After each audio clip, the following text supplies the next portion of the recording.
Hello, today I will read Genesis chapter 33. In 32 we saw that Jacob prepared to meet Esau. He's a bit afraid. He take his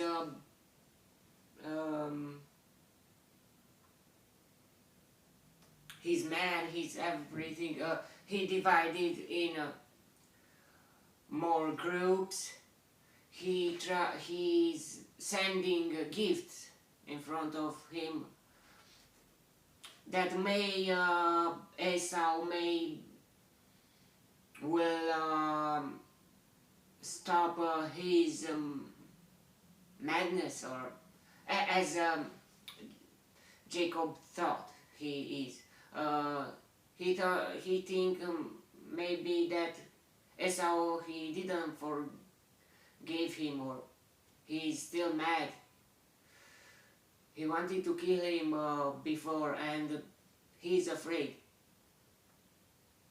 But in those situations, before that, he saw a camp of angels. What they did there, Bible not say nothing about it. And after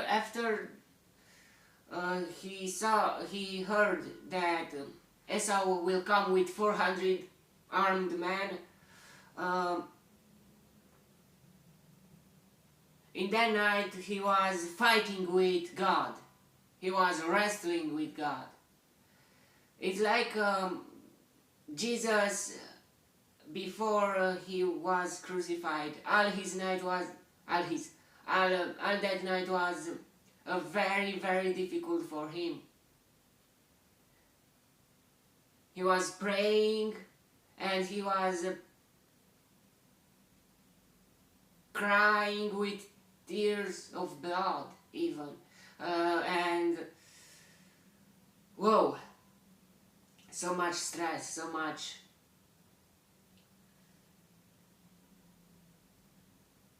Okay, let's read chapter 33.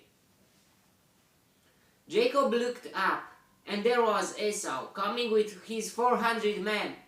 So he divided the children among Leah, Rachel, and the two maidservants. He put the maidservants and their children in front, Leah and her children next, and Rachel and Joseph in the rear. Why? Because he loved Rachel, and Joseph was his son from Rachel. He himself went on ahead and bowed down to the ground 7 times as he approached his brother. But Esau ran to meet Jacob and embraced him. He threw his arms around his neck and kissed him. Well, he was expected to be a fight, to try to kill him or something. But look, he embraced him and kissed him. Kissed him as a brother, I think, yeah. And they wept. Then Esau looked up and saw the woman and children. Who are these with you? He asked. Jacob answered, they are the children God has graciously given your servant. He said, your servant. Then the maidservants and their children approached and bowed down. Next, Leah and her children came and bowed down. Last of all came Joseph and Rachel, and they too bowed down. Esau asked, what do you mean by all these doves I met? To find favor in your eyes, my lord, he said. But Esau said, I already have plenty, my brother. Keep what you have for yourself. No, please, said Jacob. If I have found favor in your eyes, accept this gift from me. For to see your face is like seeing the face of God.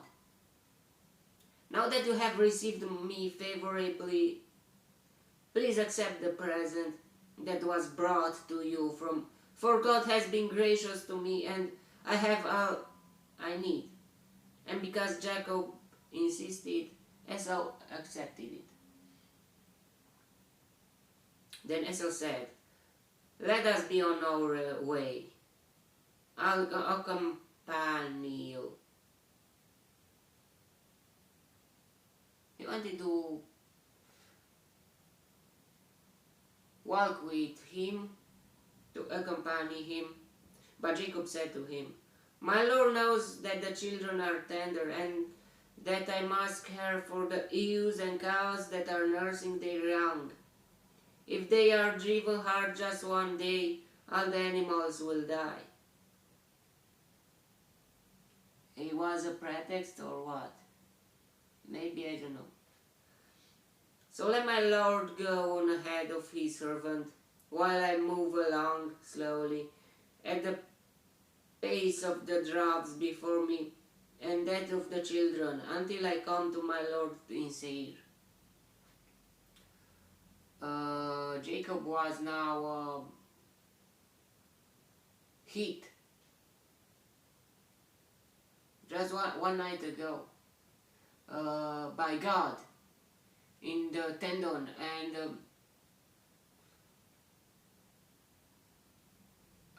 he couldn't walk normal, I think, anymore. Esau said, then let me have some of my men with you.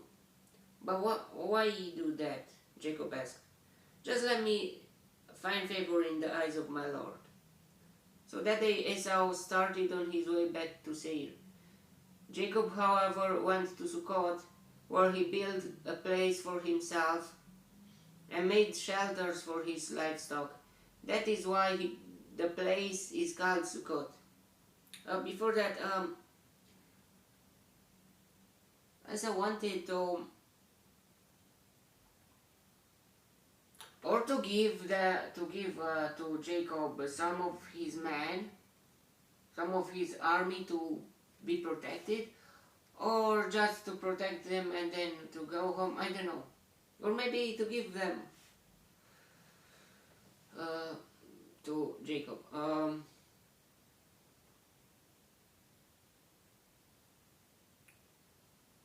What a big difference is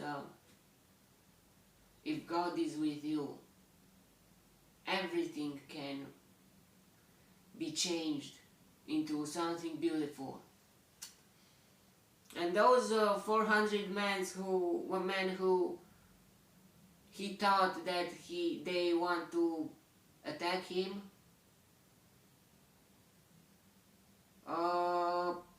maybe Esau wanted to give to Jacob, not maybe, he wanted, but not, I don't know how many. Those men were to protect Jacob, not to attack him. Because God has changed everything. And they were brothers. They were still brothers. If you are mad over something, or you don't see the light, your look is not clear anymore.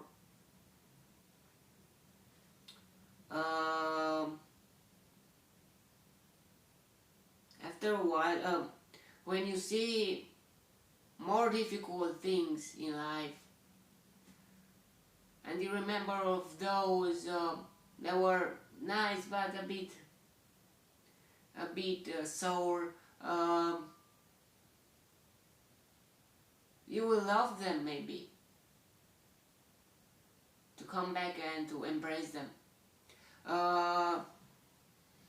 because it's a memory that you don't want to be forgotten or something.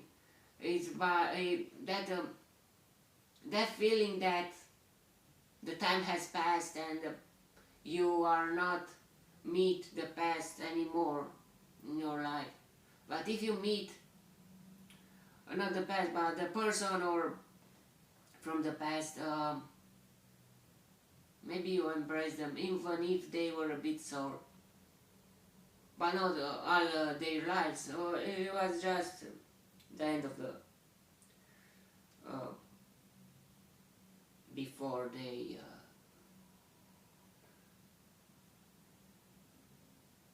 went on their way and before they separated. Um, they were separated. When I was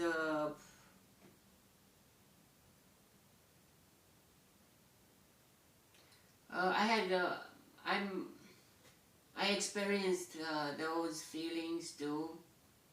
Not like this that someone want to kill me or uh, no. It was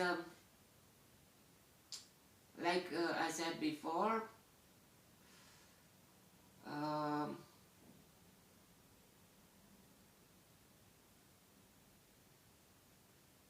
in life can be in world can be way much worse things than the sourness from your home or the things that you don't understand or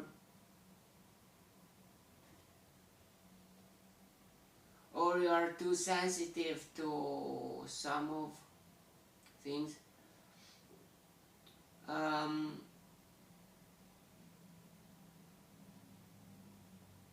yeah. Okay. Let's continue. Jacob, however, went to Sukkot, where he built a place for himself and made shelters for his livestock. That is why the place is called Sukkot. After Jacob came from Paddan Aram, he arrived safely at the city of Shechem, in Canaan, and camped within sight of the city. For 100 pieces of silver he bought from the sons of Hamor, the father of Shechem, the plot of ground where he pitched his tent. Well, he bought the place there from the father of Shechem. It is very interesting that God told them this will all of these lands will be yours. So why did you bought it? It will be, but now are not. Sometimes maybe you must live the present. It will be, but now it is not yet. Maybe it was they were thinking like that, or I don't know. The plot of ground where he pitched his tent. There he set up an altar and called it El Elohe Israel. In Romania is that Shechem is in Romanian translation is Sihem.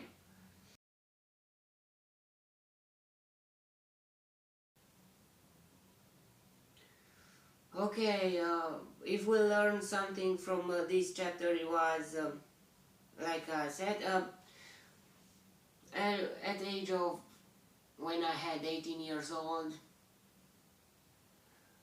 I wanted to meet God and to live all my purpose of life with God, and I left family, parents, and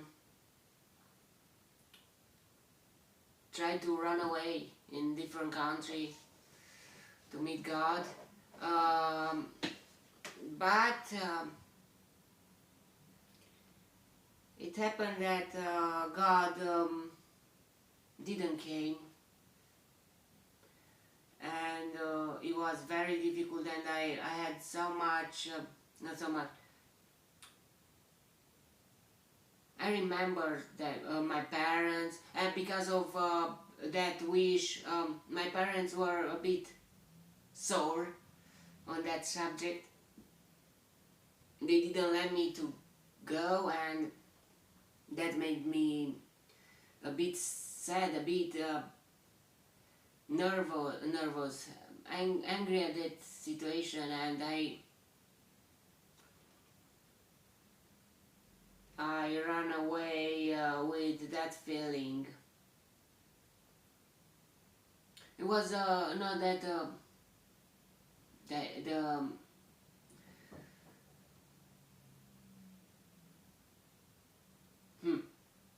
I even don't know how to explain. And it turned out I came back home, and I decided to come back home again, and to make that trip another time, because it was very hard, physical and psychical too, to leave your parents, to leave everything for God.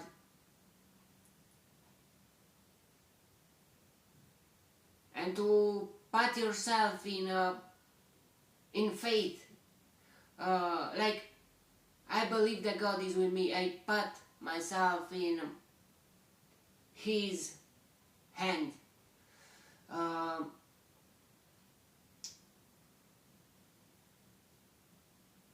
I made lots of blisters, and was very painful, and I walked maybe more than 60 kilometers just by walking, and it was very difficult. It was something new for me, and I just had 18 years old, and I remembered good things from my life with my parents, and I walked to came back, and after that my brother and my father found me, and they took me home. It's a long story, and after that I wanted to go again, and yeah.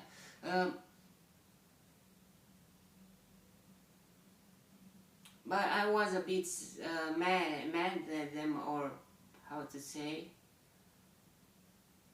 because they didn't want me to go. They didn't let me to go, and yeah. Okay. And sometimes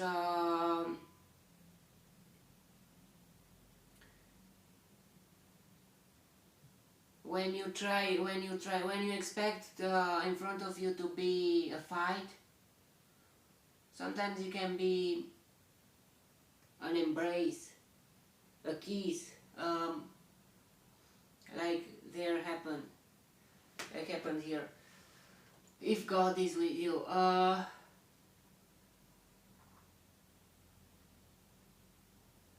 yeah, the story of my life continued, and yeah, it was lots of trips. After a while, my parents got used to it, and yeah, okay. But I didn't met God yet, so I'm still waiting. If I cannot do anything to meet Him, then I will wait that He to come at me, as He promised. He promised me that. Okay, may the God bless me and protect me, and if God wants, you will see me in the next chapter too, and God bless you all. Goodbye.